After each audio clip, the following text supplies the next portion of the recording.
Ever wondered what the Fire Emblem world would look like if they had Pokemon? No? Well, I did. Hello everyone, this is Virdelet here, and I was thinking, what if this character had that Pokemon? What if this character was in the Pokemon world? What Pokemon would they catch? What if Xander was in the Pokemon world? So I started having this thought and I was like, you know what, this is a great idea to share with my audience. So today I'm bringing the Nohrian family and every Pokemon they should have, or at least the Pokemon they're most likely to have.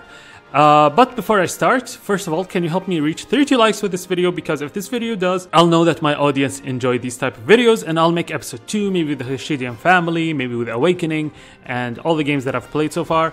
Also, don't overthink it when it comes to why I chose that Pokemon, because I chose them for many different reasons. Sometimes because they are competitively similar, sometimes because they just look the same, sometimes because they have the same personality, so on and so forth. So yeah, don't overthink it. And the last thing, I am an expert on Pokemon, but I'm not an expert on Fire Emblem. So if I make any mistakes, I apologize for that. So let's start with the maid sisters. I decided to avoid Lilith because she has a more complex story. I don't want to spoil anything for the viewers, so this video is supposed to be spoiler free. So first of all, we have Felicia and Flora, the two ice sisters. Now Felicia is more of a fast and like rowdy character, while Flora is more of a calm one. And I think the perfect Pokemon for them would be Sneasel and Glaceon. Sneasel is fast, very good physical attacker, and on the other hand, Glaceon is a very good special attacker. So in other words, Sneasel is very good for close-up attacks, while Glaceon is a lot better for shooting ice. So I think this is a perfect match for them. Plus, I mean, Glaceon has a kind of a similar hair to Flora's hairstyle. So let's move on to the next thing, which is Elise, the younger sister from the royal family. Now Elise is a happy character, and she's a healer. So the first obvious choice would be like a healer that is a fairy type, and we have Clefairy. Clefairy is a perfect match. Just look at that smile; it's very similar. Clefairy also has access to healing moves, so I just can't imagine Elise going on without having a Clefairy at her side. And then we have Machoke, because Machoke reminds me a lot of a retainer Arthur. They both have like a pride stance, and they both train hard to be strong. And I imagine Machoke would be very good at protecting Elise.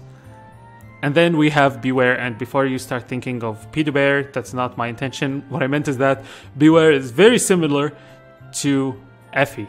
Effie is another retainer of Elise, and she's this huge, powerful warrior, and I think Beware just fits her perfectly, especially since Effie wears a pink armor.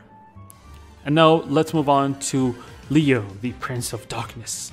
Leo, I think a perfect match for him at the start would be Trapinch and Trevenant, because his weapon, Brylehander, shoots like trees that trap the opponent, and Trevenant represents this ghostly tree, while Trapinch has the ability Arena Trap in Pokemon, which means if any opposing Pokemon is on the floor, they will be trapped and they cannot escape. So yeah, I think that's a perfect match for him competitively. And then we have Spiritomb, because you kind of meet Leo at a graveyard, so I think that's a perfect thing. Plus the whole Nohrian family has this gothic feel to it, so I focused on dark and ghost types for the rest of the siblings. And then we have Ralts. If you don't know, Leo always, like, he's a super smart guy, but always messes up, forgets his color inside out, and like even he tries to be like a hard character, but deep inside he's a softie. And I think Ralts represent that well. I just think it's so fitting for Leo to walk around with these dangerous Pokemon and then have a Ralts going around. And before I start laughing, I know Trapinch is not dangerous, but hey, if you're playing a Nuzlocke and Trapinch just trapped your Pokemon out of nowhere, you know that Trapinch is dangerous. Don't underestimate it. And then we have Camilla. So Camilla will have obviously Hydreigon, like there's no doubt about that. She rides a Hydra, or not a Hydra, I'm sorry, that would be terrifying. She rides a Wyvern, which is like a flying dragon, and I think Hydreigon would be perfect for her, since it's a dark dragon. And like I said, this whole family has the whole dark feel to it. They all wear black armor, live in some dark castle somewhere. And then we have Kangaskhan. Kangaskhan, if you don't know about Camilla, Camilla is very motherly, and she likes to, you know, in general protect like her the people close to her. So I think she would relate a lot with Kangaskhan, how protective it is of its baby. And I think they would make like a powerful combo attacking together. And then we have Poniard in general. Poniard reminds me of Baroka. I mean, they're both solid, and they both have like a kind of, I don't want to call it a bland personality. I want to call it like a cold personality. Poniard listens to orders without thinking, and that kind of reminds me of Baroka. Not without thinking, but I mean, they just charge head on. And then we have Stuffle now. This is me a bit reaching, but if you play the game, you know that Camilla bullies the shit out of Corin. Unintentionally, she just likes to be super motherly to him and hug him, and he doesn't seem very fond of that. And on the other hand, we have Stuffle. Stuffle looks like a tiny, adorable teddy bear, but in reality, it hates hugs. It despises hugs. Stuffle is not a fan of being hugged, and you see here that I imagine just Camilla trying to hug it while it's trying to go away from it. In reality, though, Stuffle is very powerful and probably could break Camilla's arm if she tries to hug him, but I don't think it would do that since Camilla is a good mother to her Pokemon. And then we'll move on to our last guy today, which is Prince Xander.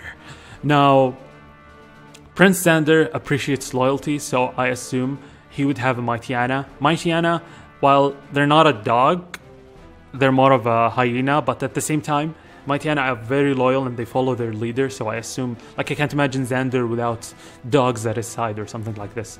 And then we have Weavile, because Weavile reminds me a lot of his retainer Perry, and Weavile is fast, powerful, and very mischievous, so very Perry-like.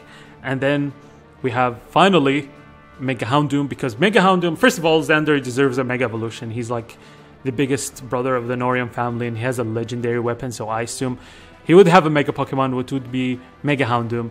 Mega Houndoom reminds me of his weapon, and yeah, that's about it. So I think this will be like a perfect fit for a Xander team.